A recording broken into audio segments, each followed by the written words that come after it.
What's going on, everyone? So, welcome to my latest video. This is a very special video. I'm joined with three guests to talk about The Curse 2023 TV show.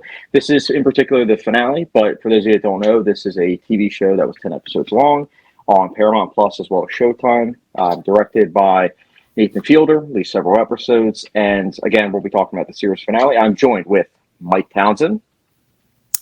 Hello, everybody. I'm Chad's friend, Mike Townsend. I introduced him to Nathan Fielder, so I will be taking credit for that. And, of course, the man, the myth, the legend, Cool Dennis. Dennis. How's it going? Pleasure to be here. The mighty Joe T to the R. What's up, everybody? Thanks for having us, Chad. Of course. Now, I wanted to go around the room before we actually talk about The Curse, just so viewers have a little bit of understanding of you guys as viewers. I wanted you guys to each talk about your favorite TV show, like what your favorite TV show is. Mike, we'll start with you. Yeah, so I will say that probably my least favorite thing in life is that thing where it's like, and now we're going to go around the room and everyone's going to say something about themselves. So thank you, Dad, for replicating that in this format. I appreciate that. This is a tough one because I've spoken to Joe and Dennis at length, and I feel like they're both going to choose what I kind of want to choose, which is Better Call Saul. I just think that show is an airtight masterpiece that's impressive on, many different levels. But I think I'll let them talk about that one, and I'll instead talk about this. I have to, at this point, give it to The Sopranos. I think I've watched that show so many times now, and it's did Dennis just drop off again? Cut to black, Dennis Clore. I've watched that show so many times now, and it's oddly relevant to the episode that we're going to be talking about today because obviously Big Puss appears, and it's obviously a gut-wrenching finale in its own right to The Curse. But yeah, I think that in a lot of ways similar to The Curse. It just has a lot of rewatch value. I've probably watched it like 6 or 7 times now. Every time I notice new things, like little character ticks or little certain aspects of the plot that I maybe didn't give enough thought on my prior 5 viewings. So I'm going to give it to The Sopranos and let these guys talk about Saul. That's an excellent choice. Dennis, yours. Oh, I'm blessed to go next. Sorry, Joe. I'm gonna put you on the hot seat here. As Mike said, I think we all agree that the show, Better Call Saul is a masterpiece. And we might all have different reasons why, but I'm a big character development guy, and I just thought that everyone in that show is important, and it just every episode just kept reeling me in more and more, and just really enjoyed it. And the ending was incredible. I'm big on if an ending disappoints me, it ruins the entire show for me. But Game of Thrones. But yeah, no, I thought the ending was wrapped up really well, and I really enjoyed the way they did that. Are we allowed to say anything about spoilers or anything? Because that's going to kind of add to my little. You don't have to. I just figured I would give viewers just a little bit of background on with you guys in terms of TV shows that you guys like, so that way they can understand with where you're coming from in regards to The Curse itself. Yeah, I could sit here for hours talk about Saul, but I'll pass over to Junior for now and see what he has for us. Yeah, it's definitely Saul for me. Especially because I went into that, Mike was just bugging me for months to watch the show, and I wasn't really feeling it. I think probably Breaking Bad was my favorite show before that. And I was like, why would I care about this show about the lawyer in Breaking Bad?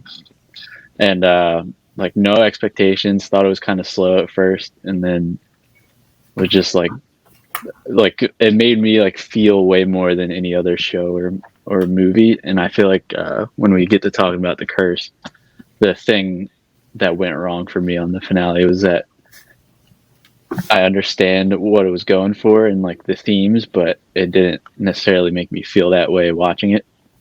And I feel like Saul just like guided me through what it was supposed to make me feel just like perfectly. Like I never felt like I knew what was happening. I never was like picking up on the wrong themes or like going down the wrong road. It was just like absolutely perfect and was like a roller coaster. So yeah, definitely Saul. I mean, that's a great choice. I mean, you guys all have great choices. I really like The Sopranos and Better Call Saul. Both shows I've been looking to rewatch. My personal favorite TV show, as I'm sure you guys know, it's Mr. Robot. I just think that in terms of not only being thrilling, quite entertaining, very well acted, but just a TV show that I get more from each viewing, it's Mr. Robot. I think it's incredible. I really do. I'm glad that Mike finally got past the first season and really liked it. But I think it's great. And it's funny because there's a lot of similarities, not necessarily to Mr. Robot and The Curse, but reasonings as to why I like both shows. And I guess we'll talk about The Curse now. And full disclosure to everyone watching, it's going to be spoilers from here onwards. So if you haven't seen The Curse in particular, the finale, you guys can stop watching now. I don't know why you clicked on it to begin with, but we're going to be talking about spoilers now. But all right. First things first. So of course we're talking about the finale, but I wanted to ask all of you guys, what did you think about episode 1 to 9? In terms of like quality, like did you guys like it? Were you guys frustrated? Just so audiences have like an idea. I can tell Dennis is like, Mikey. I mean, Mike can go first. Yeah, sure. So I've been a fan of Nathan Fielder's work for a while now, and I think that he has kind of, going from his like old like little short comedy segments that he had on Canadian TV, and then to Nathan For You was kind of a jump for him, and then obviously we've spoken about this a lot, Chad. And Dennis and Joe, actually, I love the series finale of Nathan For You, Finding Francis. I thought that sort of like feature length journey that he took us on, it had some comedy, it had some drama, and it started to blur the lines between what was reality and what was maybe scripted in many ways. Like in particular, the scenes between him and the prostitute, it was a little bit difficult and a little bit gray to figure out what was real.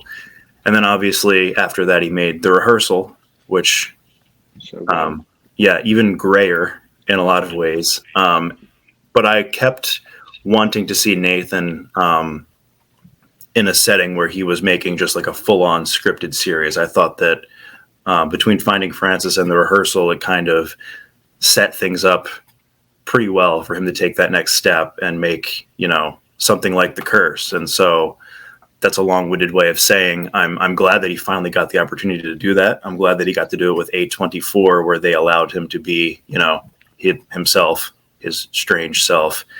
The first 9 episodes weren't quite as strange as the finale. I actually liked how grounded they felt. They really towed the line between sort of like hyper reality, just like very like realistic, unpolished dialogue and characters and awkward situations and awkward dialogue. It was all it just felt very real.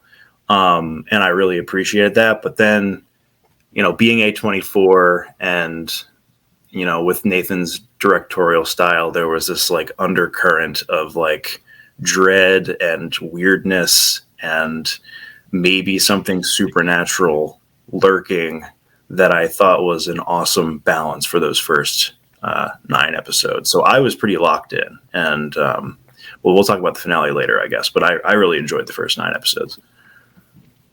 Dennis, were you on the same page as Mike? Yeah, I'm on the edge of my seat here because Mike has me kind of thinking about a lot here. First, I want to say, if you haven't seen Nathan For You, and if you haven't seen The Rehearsal, I would recommend watching those before you dive into The Curse. Because if you start with Nathan For You, especially the first couple of episodes, you're like this guy's, you're just kind of a goofball. just trying to be cringy and trying to be funny and try to, his objective is to kind of go into businesses and try to like flip them around by using the most ridiculous tactics, right? And I think you kind of see in the episode that Mike mentions, Finding Francis. That episode is essentially like a transition that you kind of see, Nathan Fielder evolve into something more than just that monotone, cringy, just goofy kind of guy that he acts, tries to be in Nathan For You. And you kind of, like Mike said, you see him tap into that emotional, like kind of role that you have no idea if he's acting or not. It's kind of heartfelt in a sense, and if you watch the rest of the show, you're like, what is this even? This doesn't even belong in the show. But I highly recommend watching Nathan For You and The Rehearsal prior to The Curse to kind of get a feel for Nathan Fielder and kind of what his acting style is and how it kind of evolved over time. But yeah, The Curse was brilliant. So the first 1 through 9 episodes, in my opinion. But I'll leave it up to Joe. I'll flip it over to you, Joe, and you can flip it over. Yeah, I love the first 9 episodes. I had only seen Nathan For You. I hadn't seen The Rehearsal yet. Oh, but gotta watch it. Yeah, definitely.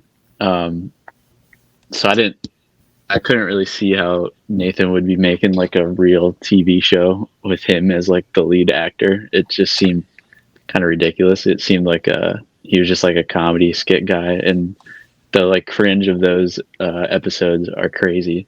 And then I was like impressed at how easily that translated over to a real TV show, and especially with his acting, which was ridiculous. Like you would assume from everything else that he's just like one thing, and that's all you're gonna get out of him is just monotone, pretty flat, and like his little like dry comedy. But he was like amazing, and I feel like his character and Whitney were both like, I've seen those two in real life like plenty of times, and they just like perfectly showed like that type of person.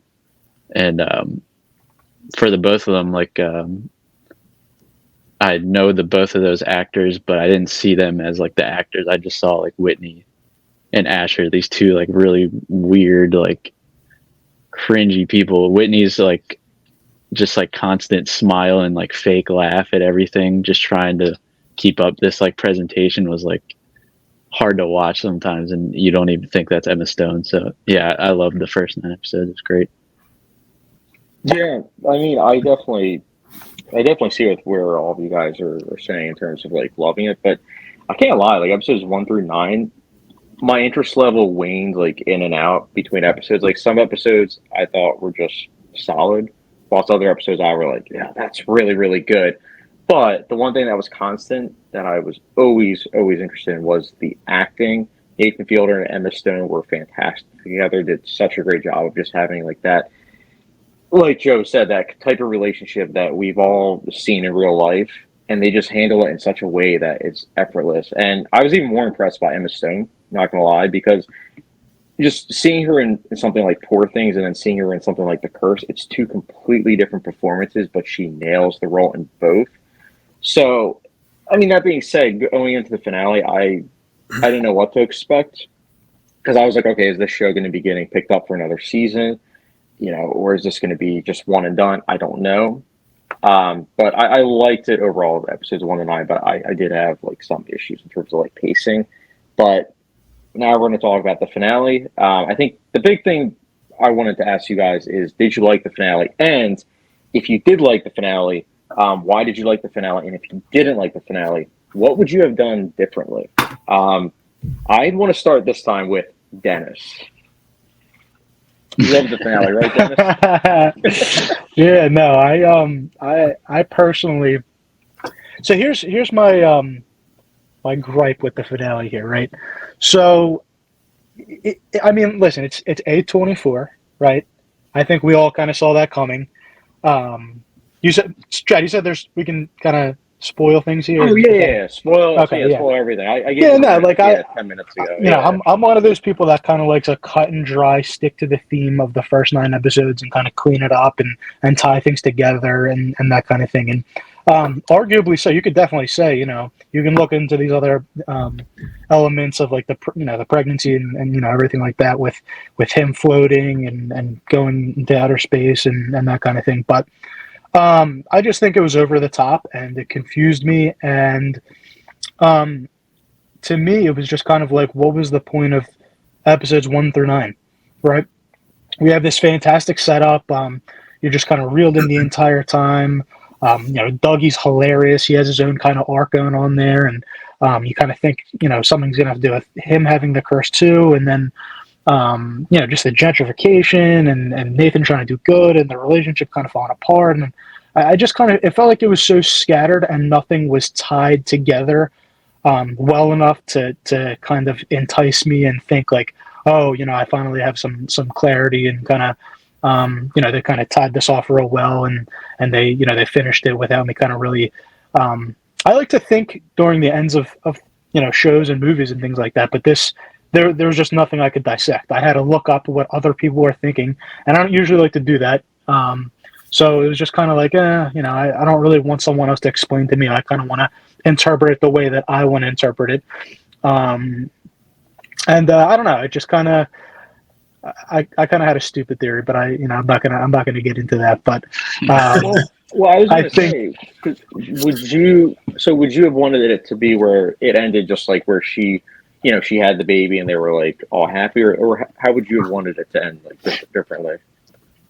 yeah, no, I think there's a lot to tie up there. You know what I mean? Like what happens with the house? You know, is the town turning against them still? You know, the whole, you know, just everything like that. It just kind of seemed pointless. Are people going to continue to steal? Is nothing going to change? Um, you know, it just kind of seemed rushed and just kind of scattered to me, and that's just kind of how I felt. And I wasn't a huge fan, but I would have liked to them to have like tied things together a little bit with the whole, you know, what happens with the town. You know, do they continue building the houses? Does their relationship fall apart in the end? You know, because it seemed like they were kind of making strides, and then they weren't, and they were, and then they weren't. So it was just, I don't know, it was just kind of all over the place for me. And I'm not sure Joe and Mike really feel that way, but I just, you know, I wasn't the biggest fan of the way it ended. But just kind of wanted some more closure and kind of a more direct ending that kind of tied things together.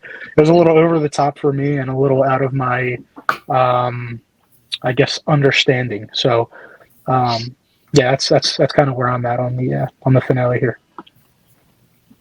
Fair enough. Fair enough.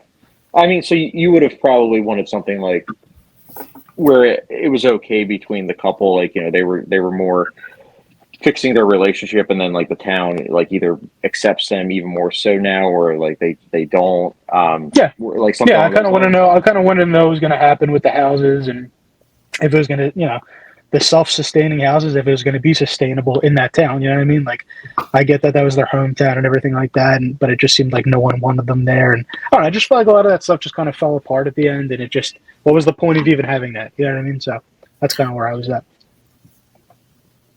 Mike, we'll go with you, and then Joe. Okay. I was actually wondering, Denny, would you have preferred that they didn't do like the time jump? Because it did feel like they skipped a ton Year, I of think. stuff. Yeah, absolutely. Absolutely. I wasn't a big fan of the time jump, go right into the Rachel Ray, big pussy kind of thing. You know what I mean? Like, I loved seeing big pussy. That was probably my favorite part of the last episode, I'm going to be honest.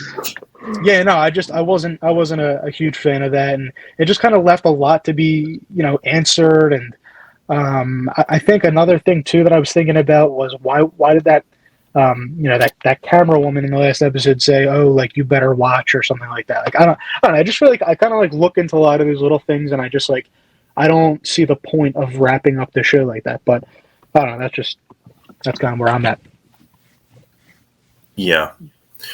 Well, my answer is a little more boring than that because I pretty much just loved it. I watched it twice. I will admit the first time I watched it, I was a little bit shell shocked and confused and wondering, what happened with all these various plot threads that seemingly just vanished.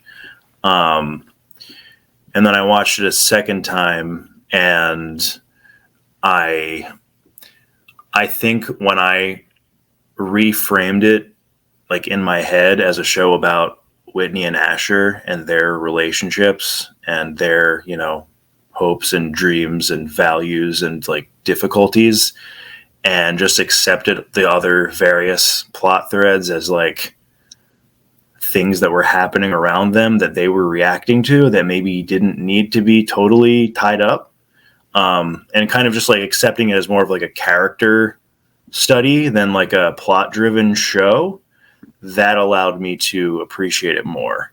But even on the first watch, pretty much everything from the moment when Asher was just on, like he just woke up on the ceiling, I found that to be like absolutely just disturbing and terrifying. And I remember I was talking to Joe and Dennis and you a little bit about it, Chad, and then I was like reading, people's takes on Letterboxd, and it was pretty fun to see the range of reactions to those last 20 minutes, from people saying it was hilarious, people saying it was stupid, people saying it was like, it gave them a panic attack.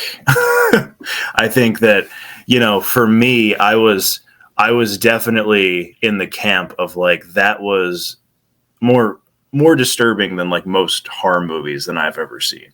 I just thought that their acting and the directing and like the sort of the realism of their reactions to this wildly unrealistic thing that was happening to them was extremely engaging and impressive. And then I thought that the ending, that little montage at the end where they were cutting between, Asher in space and Whitney in the delivery room.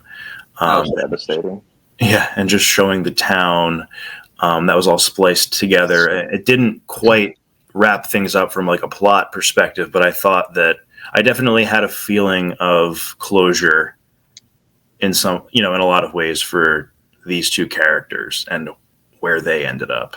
I don't think the town really changed much at all because of their presence, and I almost think that was kind of the point.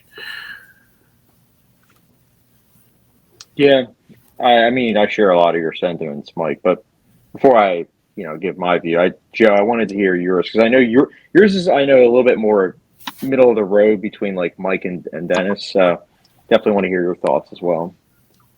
Yeah, I like the finale, and I've always been saying that I feel like if I just watched that episode by itself, that would have been like an awesome, like it felt like a Ari Aster short or something like that.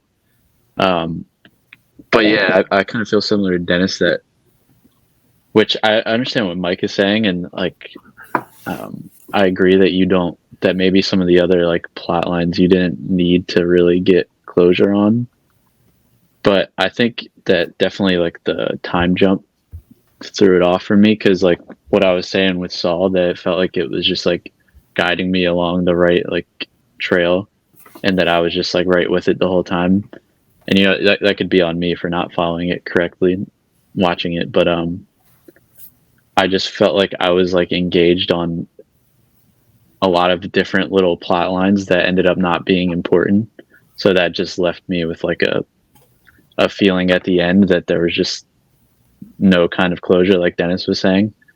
And I felt like the most interesting part to me in all the episodes were like the like evolution of Whitney and Asher, like the little moments where Asher seems to like start to like stick up for himself a little bit, and he's starting to like step out of the like pleasing Whitney thing, and he has like a little moment of sticking up for himself, and then he just turns around and like doubles down on the just trying to please Whitney thing. Or like the scene where he's like walking away from the car, and he had to like, I don't know if he had to get different paperwork or something, and the two people who are seeing the home were saying something to him, and then they said something about Whitney, and it looked like he kind of just like let it go, and he was just like overwhelmed with the situation. And he's like, "Oh no, I have to do what Whitney would want me to do," and like all those little moments where he just like triggers on this little like, "Oh, what would Whitney want me to do right now that I can make her happy," and just like doubles down on that.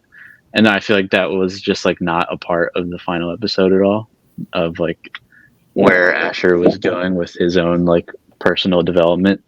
And I definitely think the time jump gave me that feeling, because it kind of just skipped over all that to it might have made sense if we saw how they got to where they are in the final episode, where they seemed, to get along well, as well as they can, and trying to make whatever it is work.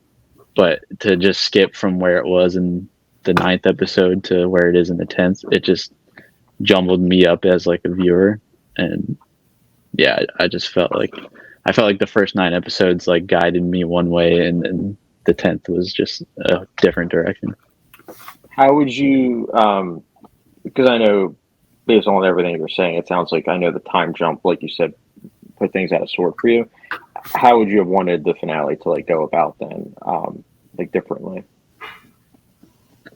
Not really sure, to be honest, but to me, it kind of feels like my complaints on Game of Thrones or something like that is that it just felt like they're trying to fit a lot into a small space, and I feel like the time jump could have just been fleshed out. Like, I don't know if they could have finished up between episodes 9 and 10 in like a second season or something like that, and then the finale be at the end of the second season, something like that.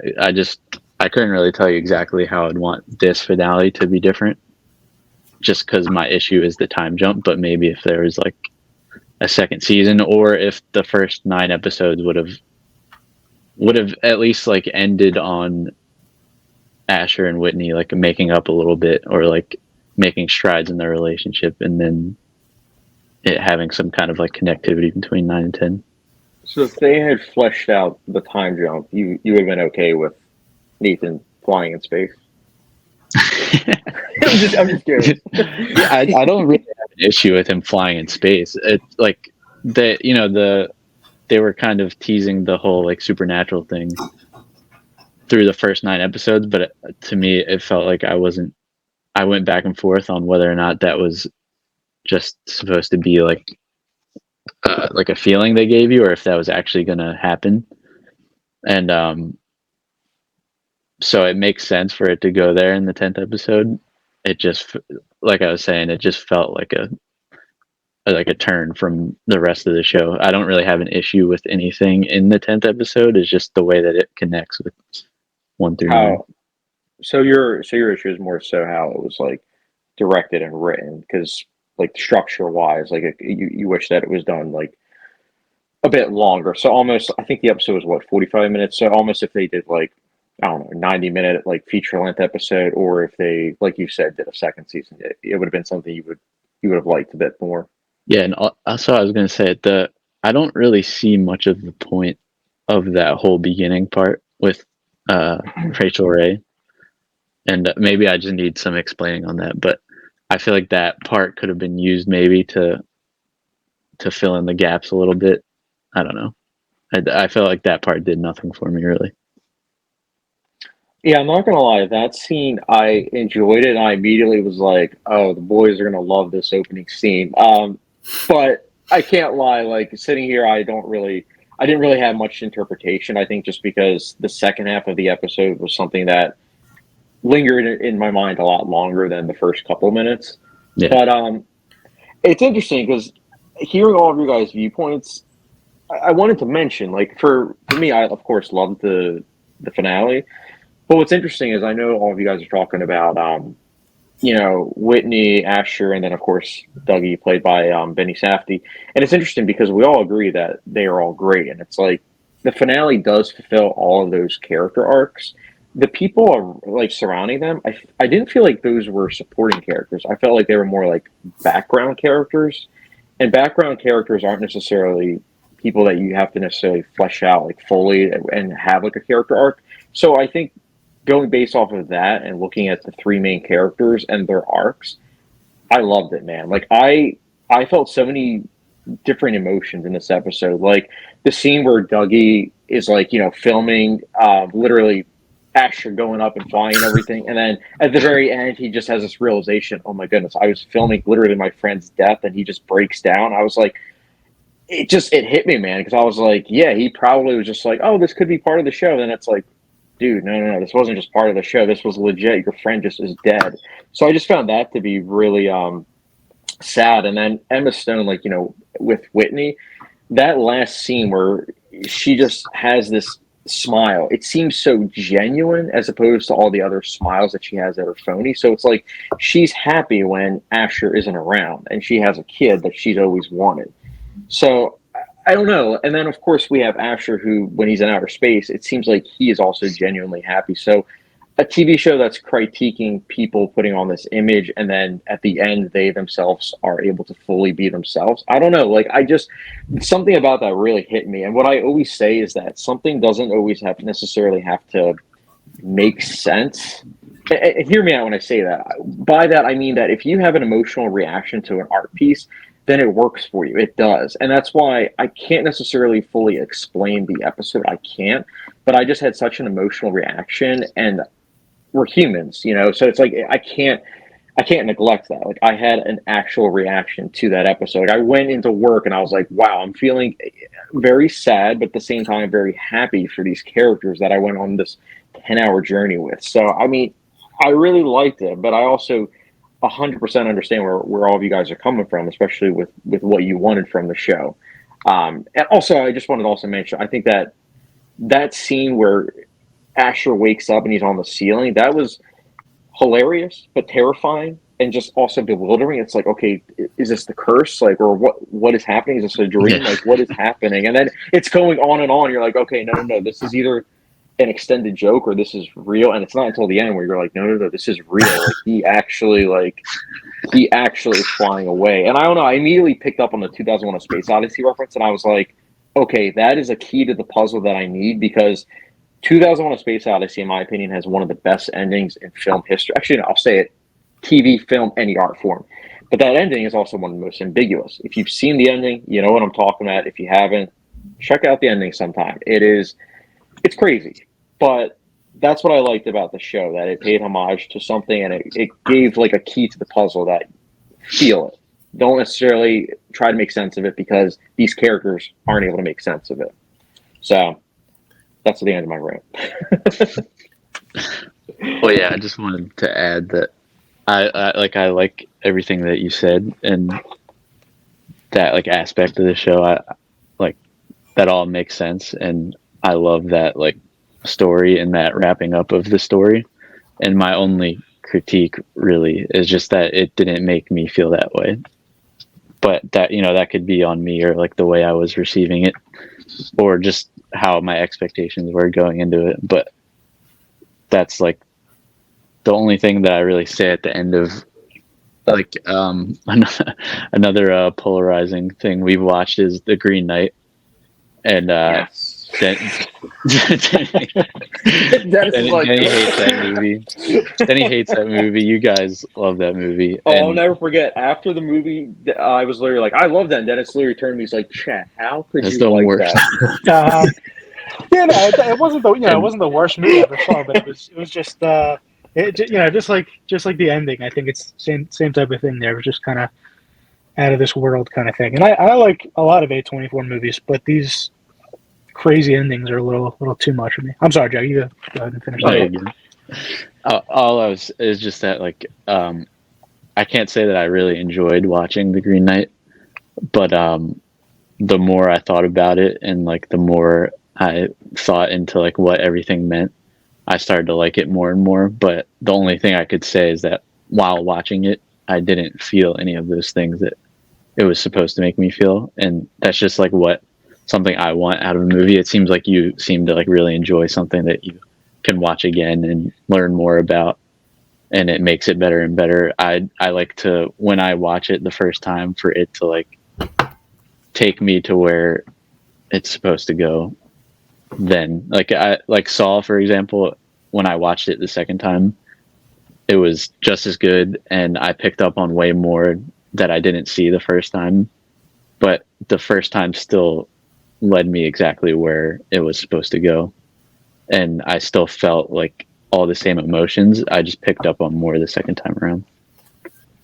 Honestly, it's funny you mention that, Joe, because yeah, that's how, like, the way I am when I'm like watching something. I do like it where it's something that I have to watch multiple times, because if I'm watching something and I kind of got everything, then when I watch it a second time, it just isn't as engaging. Like, I was thinking of Mike actually today, because I saw Promising Young Woman twice in theaters like 3 years ago. But when I think about it, I'm like, I don't know if I can watch that again and like pick up anything that I didn't already on like first and second viewing and still have the same criticisms. Versus something like that's flawed, such as like Beau is Afraid. Like, I feel like if I watched it a third time, I might pick up more. Or something like The Curse, where it's got its flaws for sure, but there's stuff that you can tell the creators put like a lot into, and for me, it just invites me to want to like rewatch it. But at the end of the day, if you don't feel something like emotional towards something, then it's hard to like. I mean, I get that. I mean, we've talked about movies and shows before where it's like I didn't necessarily connect with it, and I mean, like Scary Movie 3, for example, I didn't connect with it. And so I wasn't able to like it. I mean, I comedies don't know are how many people connected to Scary Movie 3. I that was the first example in my head. That was the first one. I was like, I didn't really feel it. I didn't feel a connection watching it. So, but I was like, I get it that people like this. I get that. But yeah, I get with what you're saying, Joe. I mean, at the end of the day, you need to have an emotional hook when watching something. Otherwise, it's hard to appreciate something. I mean, it really is. Like, I know, Dennis, I know you said, I believe it was earlier, that you liked the character journey of Whitney and Asher, but by the end, it just kind of like lost you, because it was like, all right, what are we doing here, guys? Like, what's going on here? Yeah, exactly. And that's another thing that kind of got to me. And I mean, I have never seen Emma Stone and Nathan Fielder act the way, those roles in particular, have roles like that in any other movie, right? So seeing Emma Stone and Nathan Fielder kind of have these like cringy moments, and just the fights and the arguments and the revenge, and it was just all so well done, and they really did such an incredible job. And it could, it's arguable who you liked more between Emma Stone and Nathan Fielder, but for me, Nathan Fielder just kind of knocked it out of the park. I feel like his evolution of just kind of melding into this, this new type of character where he can be, even more cringy. Just when you thought, there was already too much there, he kind of taps into a new level. And just one scene that really sat with me early on. I can't remember the episode, but it was just, Nathan spends the entire show just trying to get this curse removed, and this whole time he's, forgive me, I'm not really good with the characters' names, but who was the little girl who like placed the curse on him? No. Nala. I think it was Nala. Nala, right? Yeah, Exactly. I think Mike's right. Yeah. When Nathan's kind of outside painting the or doing some type of fixture on the house, and Nala's outside with him, and he's just so desperately trying to figure out what's going on, if she really does have psychic powers, and at the end there, we do kind of see a little bit of that, where it kind of pans over to her, and she says fall, but it's not the girl that falls, it's her that falls. So there's all these weird little coincidences. But I'm gonna wrap up what I'm saying here. Something that really got to me was when Nathan Fielder was just sitting there, just sick, just like twisted and crazy, and he's begging to get these answers and kind of figure out what's going on, and having her count how many nails are in his hands. And I don't know if you really remember that episode too well, but then you kind of see at the end there, he's just kind of asking, okay, how about now? How about now? How about now? Just going insane. And then you kind of see he opens his hand, and his hand is bleeding profusely, right? Because he's just so crazy and kind of caught up in everything. And I think he did a really good job of that. A lot of times in the show where you're just like, wow, he's really going through it, or really, cringy, or really this, or, I mean, he just conveyed emotion really well in so many different settings. And that's something that I really valued about the show. And I think the last episode this is kind of where I'm getting, circling back here, is we didn't really see that too much. We kind of, when he's hanging on the ceiling, he's, obviously upset and frightened and everything like that. But I don't know, it just kind of seemed a little weird to me, and just a Well, little. Dennis, I actually had originally it was a question for both you and Joe, but hearing Joe out, it's not really applicable because he more so had issue with the structure of the episode and like how it should have been fully fleshed out. But this question's for you. Sure. So, with Asher's character arc, obviously you didn't want to see him flying out in outer space. How would you have wanted to see like his character arc? Like, would you have wanted to see like him happy with like Whitney and like them having a baby and then continue with the business? Or no, absolutely. Because realistically, Chad, to me, that's what the entire show is about, right? It's about them having a show on HGTV, right? And that's kind of where the Rachel Ray thing came in, because that was an HGTV show, and that they're kind of leading the introduction into their reality show and everything, right? Yeah. So, to me, it was like that could have been cut down a lot, right? I'm really glad we got to see Big Pussy. That was incredible, especially if you're a big Sopranos fan. So, but if we could have cut that down, I would have liked the whole space thing maybe either completely eliminated and they could have figured something else out, with the actual curse and everything.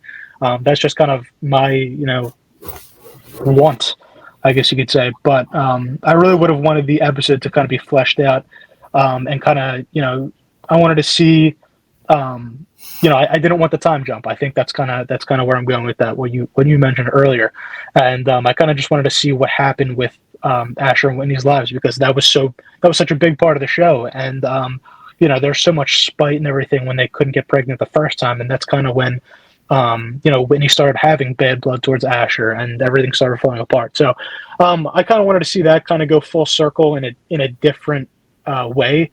I think the whole outer space thing was a little much for me, but I wanted to see a little bit more of her Whitney's Native American friend, like what happens with that, what happens with the was it the chief or like the mayor of the town? Like it just seemed like a lot of things kind of like fell off, and I understand when like Mike's saying like it just kind of the whole show is kind of meant to build up to this almost in a sense, or those are just kind of underlying things. But I don't know. To me, that was important because episodes 1 through 9 had to do with, the build up of the houses and Asher and Whitney's relationship and Dougie's relationship with Asher, and just it was a whole bunch of plots and just things I didn't get closure with the way that I personally wanted to. So just, I don't know, maybe shorten the length of the space thing, or maybe have gone a completely different direction, or,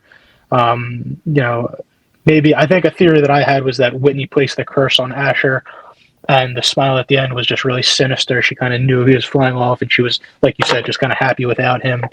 Well, but that's what I was gonna mention, Dennis, because it's interesting. Because I personally like Whitney and Asher, especially in retrospect. It seemed like they had a pretty toxic relationship. It was just they had a lot of issues, but it was things that they just kind of brushed aside because they wanted to put their show first and foremost. And then by the end of the finale, it was like, okay, that's kind of back to normal, where it's like, okay, we're pretending nothing's wrong, but there is a lot wrong, and that's why I think it like the ending personally works, because all of those issues got resolved. Like they had to go their separate ways in order for them to be genuinely happy. So, but I get with what you and Joe are saying, because it seems like you guys really like these characters. So it was like you didn't want this show to end, which is a good sign of a good show. But it just, you wish that the execution was more to like you and Joe said, more to your liking. As well as, certain things that were resolved to kind of match with what they were intending in terms of what you were saying, like, hey, like a happy lifestyle and everything. But I can't lie, like I just think it would be going against these characters, because it genuinely didn't seem like a healthy relationship, at least from my viewpoint. Yeah. Mike, what's your thoughts? Yeah, because I don't think you have really talked about their relationship.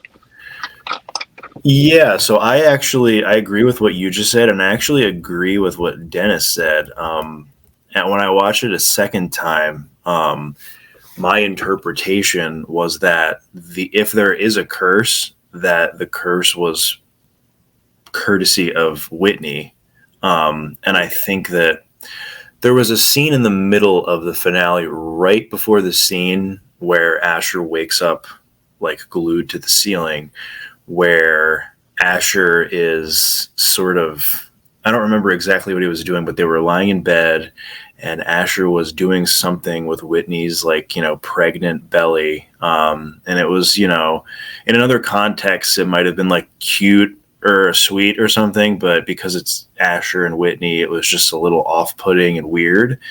And the camera kind of zooms in on her face and she has this look, like Dennis said, like almost like a sinister, or like almost like, I kind of wish that this situation was not my situation. And then obviously they wake up the next morning and Asher is, in the process of being whisked away to outer space.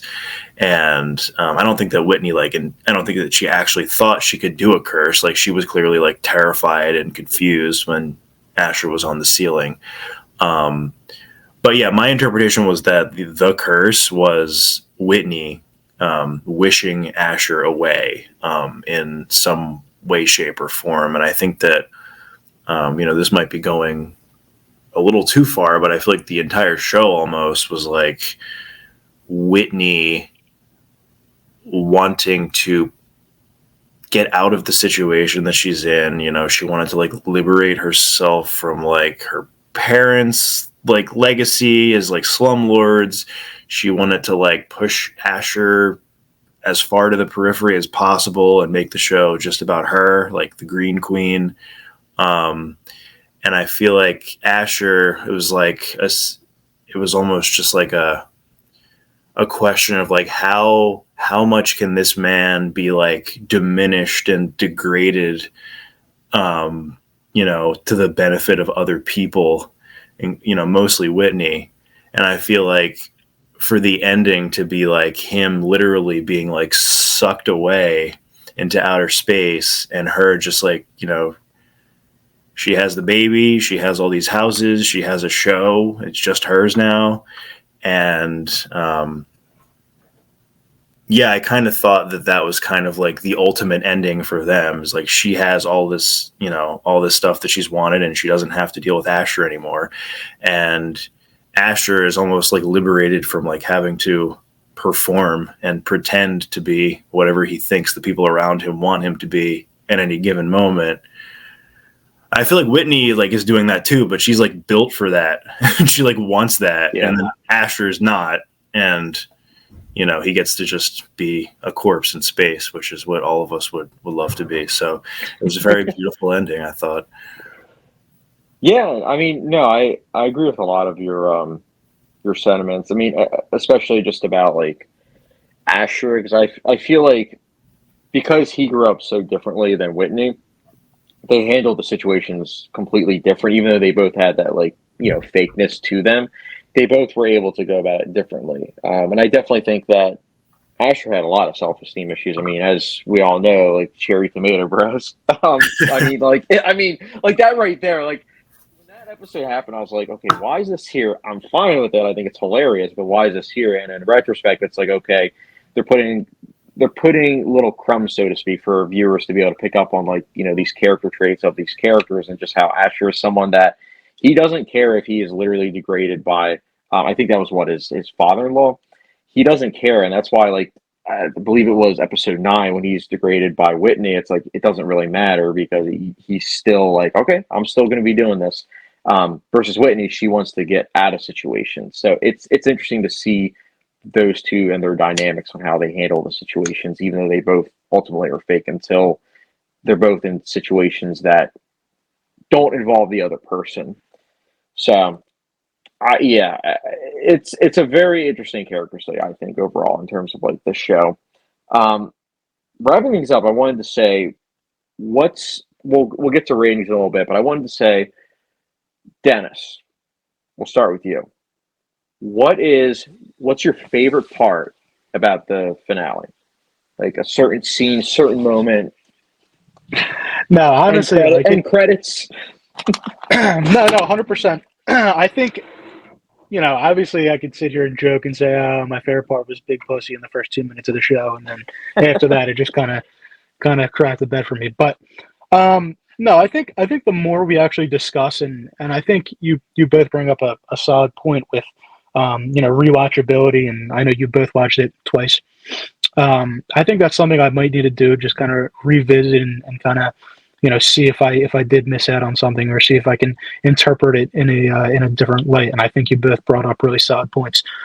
But I think my favorite point, my favorite part of the show, I should say, was that kind of sinister look that you kind of see as Whitney's delivering her baby and everything like that, and just kind of looking over to the camera, and you can kind of like tell, like, something's up here. Like she really must have been devious from the start, and kind of was the one who kind of placed the curse, and or had something to do with it, or in some light, or something like that. But I think the rest of the episode was just kind of, I was just a little uninterested, and it just seemed like a half hour of him just floating away, and people trying to just stop him, and like obviously that's what you're gonna do if someone's trying to float away. But like it's just like dude, like it was just so literally out of this world. Like it was that sounds like a ringing endorsement, actually.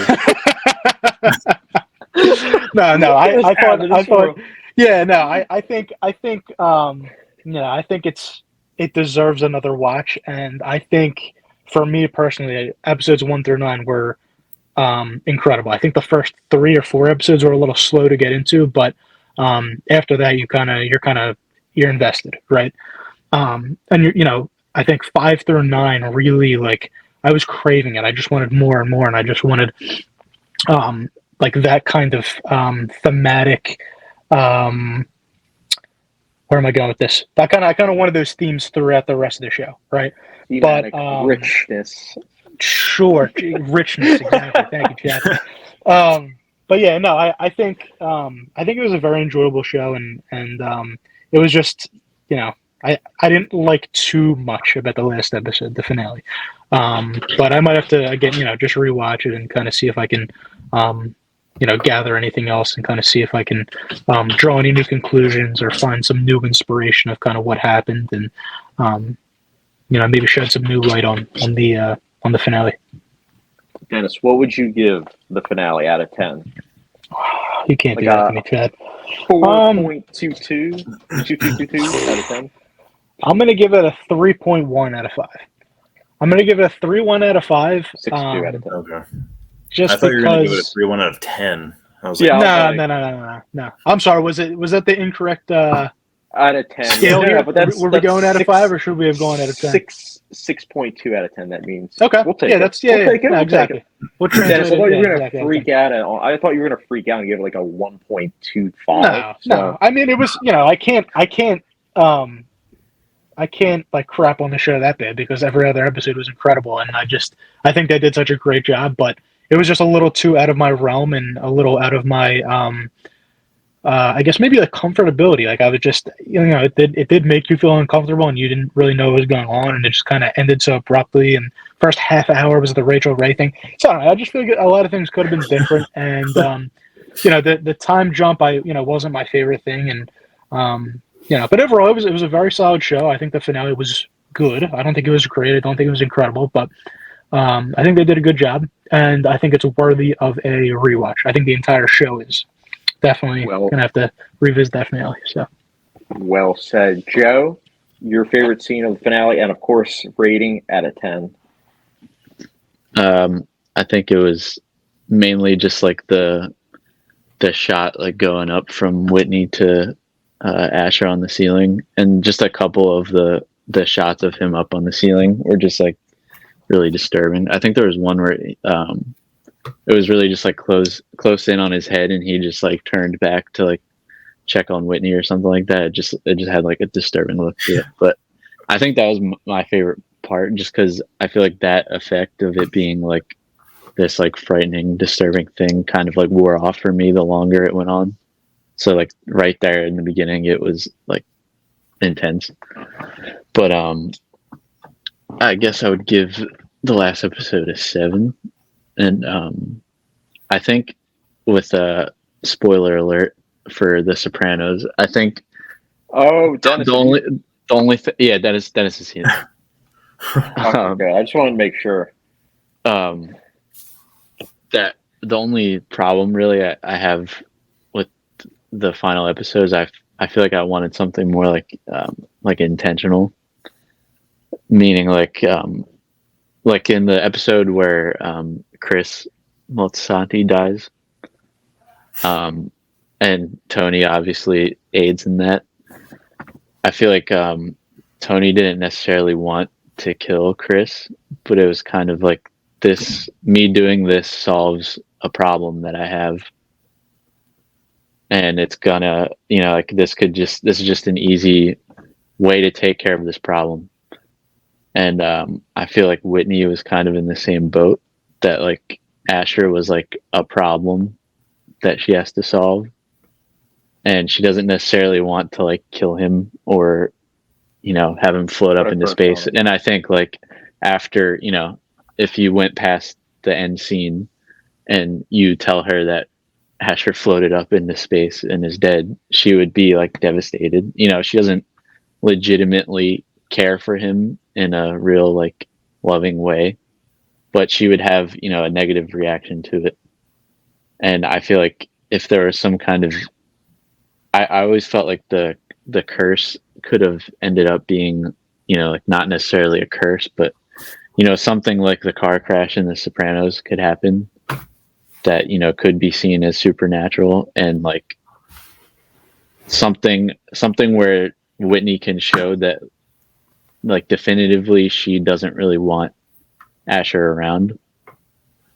I think that could have like done a lot for me, because kind of just like this gray thing of like she may have put the curse on Asher, and she seems happy in this moment without her, and obviously she is. Like if you were to go on past the point of her getting over the fact that Asher flew into space, she'll probably be much happier from then on and be able to do her own thing on the show. But I don't know, I just feel like if there was some kind of like definitive like intentional move by Whitney to show that she doesn't, because she kind of had like beat around that bush the whole show of like Asher helps me and he's a good part of the show, but I think I should do it by myself. He's annoying. He doesn't serve a purpose. It was just like a thing that I think needed like a definitive ending. But 7, I think, because it was still great. I still enjoyed watching that last episode. It just didn't give me the ending that I wanted, I guess. I mean, hey Joe, we'll take a 7 out of 10, a 6.2 from Dennis. I mean, I'll take it. I was expecting like 3 or 4s out of 10, so I'll take it. maybe right at the end scene, I would have said like 3 or something like that. But after digesting it a little bit, Mike, your favorite scene and of course rating out of 10. Yeah,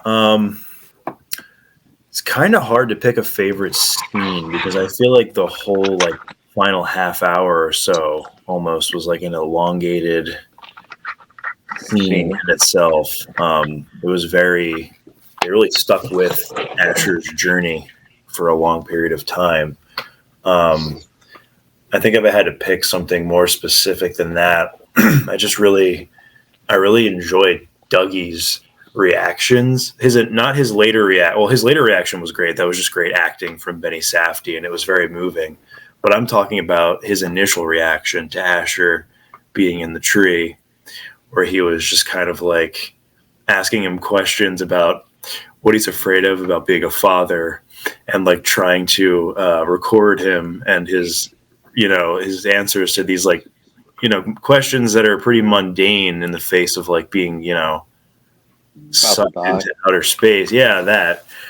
I just thought that was great, and it really tied into the themes of this show, and also like a lot of Nathan's work, which is just like cameras always being on and always being in a position where you have to perform, even in situations where it's just absolutely insane for you to be expected to answer a question like that. A rating out of 10, I'd probably give it like an 8.5. I thought it was very, very good. I think that, Nathan's, the direction was great. We already talked about the acting. That was great.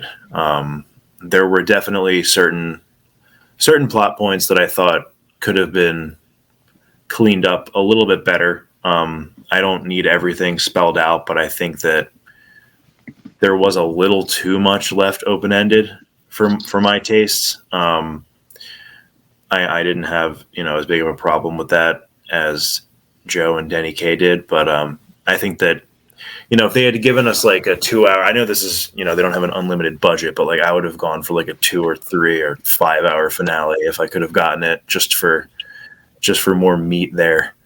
But yeah, I loved the whole show. I thought if I had to give like the whole show a rating, I'd probably give it an 8.5. That's fair. Yeah, honestly, the show as a whole, I gave it 7.8 out of 10.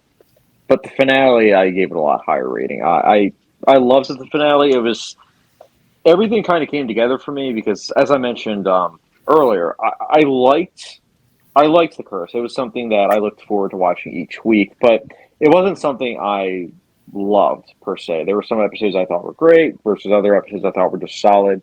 But the finale, I think, recontextualizes a lot of elements for me and makes me want to rewatch the show and pick up on all the details. And I think that if you have a finale like that, for me, that means that you've earned your place in having like such a great finale. Because I think it was you, Dennis, that said it at the end, is that a finale is so important. If it doesn't land for you, then it almost ruins the rest of the show. And I understand that to some extent because I feel like if I didn't like The Curse, the finale, then I wouldn't have necessarily wanted to rewatch the show. But because it hit on such a level that it did for me, I want to rewatch the show and I want to, pick up all these little pieces that, Nathan Fielder and the writers clearly were placing down. And for me, the scene that really hit me the most, well, there's two, but the scene that I'll mention as my favorite, I'll just say it.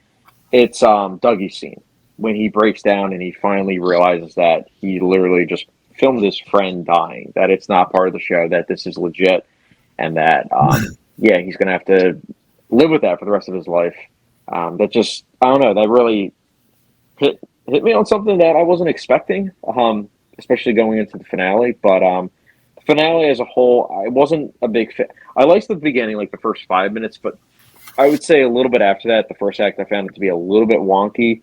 But then after that, I was all in, and ultimately, I have an IMDb. I gave it a 10 out of 10, but IMDb doesn't allow you to do like 0.5s the way I do on Letterboxd. So I would give it like a 9.5 out of 10. I think that it is definitely something that, I mean, here we are. We're doing this video talking about it, so it's definitely something that's memorable. It definitely is something that has had an impact on all of us, but for different reasons. So I mean, I don't know. I like that. I would rather a show or a movie swing for the fences and might not necessarily work for everyone than play it safe and us do a 2-minute video.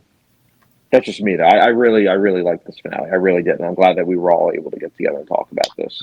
And I want to say this. I want to do a separate video talking about the Sopranos finale because Joe mentioned that, and I was like, okay, I love that finale. I love that finale. That is one of my favorite finales of all time, and I definitely think that we should talk about that in a future episode. That's dangerous. If you guys are down. I could talk about that for like 6 hours. So like, Yeah.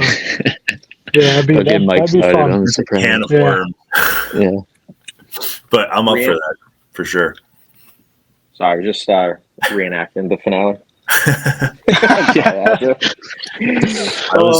I was trying to see if I could make my camera upside down, like to be thematically consistent with the finale, but I couldn't figure out how to do it. Hey, I told you guys, I was like, someone needs to be eating chicken or bringing cherry tomatoes or something like on this podcast. Nobody took that to heart. I was like, okay, so I guess the finale of Sopranos, we all need to be eating like lunch meat, and just like sandwiches and Just do it in the whole thing. yeah. Yep. And we all need to be near Absolutely. refrigerators, just like every episode of The Sopranos. All right, guys. Any last thoughts? That you wanted to, mention to audiences. Random thought that Mike saying that he wishes the camera was upside down. We were saying when we watched the finale, just like how the hell did they shoot the whole upside down thing? That was insane. Like, I have no idea how they pulled that off, of him looking like he's like climbing throughout the house and Whitney's just like right side up the whole time. That's just shout out to them for pulling that off. Yeah, On what it isn't a huge budget. That's what I love about filmmaking, man, especially like lower budget shows. I think, and maybe we'll find out about this later, I think what happened was, I don't think that they were actually filming on the ceiling. I think that they were actually filming on the ground, and they made the ground look like replicated what the ceiling looked like. So that way they could shoot from above to the ground and make it look like it. That's what I'm thinking, because I've seen that done in some movies and TV shows where they have that like trickery of the eye. Because I mean, that's what I was thinking. At first, I was like, okay, maybe they had like wires and they shot it up, like actually up on the ceiling, but I don't think so with the physics and everything. I think that they probably, it was a lot safer to shoot it on the ground, or maybe they did shoot it on the ceiling and then they just CGI'd, Nathan's head with like, a double. But I want to think about my first year. I'm like, I think that's it. But like you were saying, John, I mean, either way, it was impressive how they pulled it off. Yeah. And I think that just overall the show as a whole, it felt surprisingly effective in terms of the visual effects. Like, I think for the most part it was pretty cool, like how they were able to pull off some of the things, and it was like, oh, that's a nice little touch. Mike, you have any thoughts? Dennis?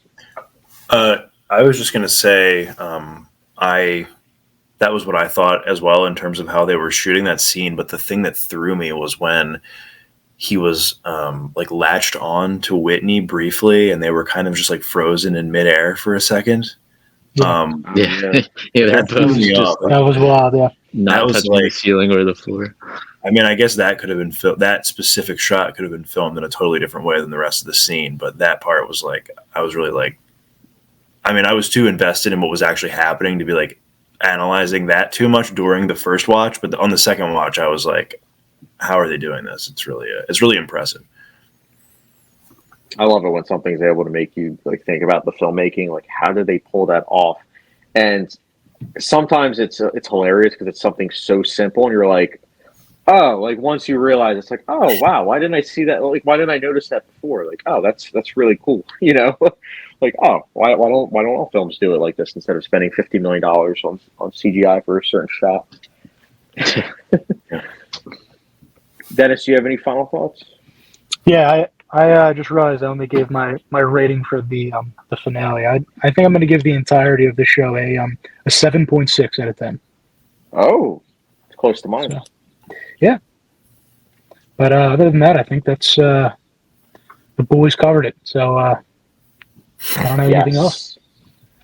I just want to say, guys, I really appreciate you guys, for being on my channel. I will put the links for all of your guys' Letterboxd in the comment section, so that way people can look in on the boys. They'll see that Dennis might have to touch it up a little bit. We'll see. Dennis immediately discard our opinions on this show. Yeah, exactly. Yeah, Chad. Maybe don't throw mine in there. Maybe we'll keep that a surprise for the future. I'll put Tommy's instead. I'll put Tommy's. I'll be like, oh, this is Dennis. It's actually Tommy. And I love Joe's 1 or 2 word reviews. I'm like, it's awesome. Yeah, I'll have to throw it up there for the curse. Just right. It was mid.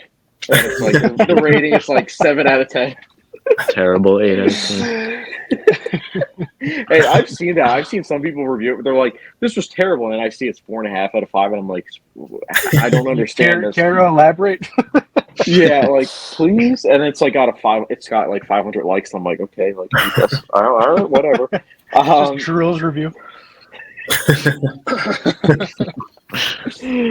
All right, guys. I as always appreciate you guys, and as well as giving your thoughts on the Curse finale. And to everyone that's watching, let me know your thoughts in the comment section below on the Curse finale. Did it work for you? Did it not? Let me know in the comment section below. And as always, don't forget the subscription, the notification bell, follow me and the boys on Letterboxd, and we'll catch you guys later.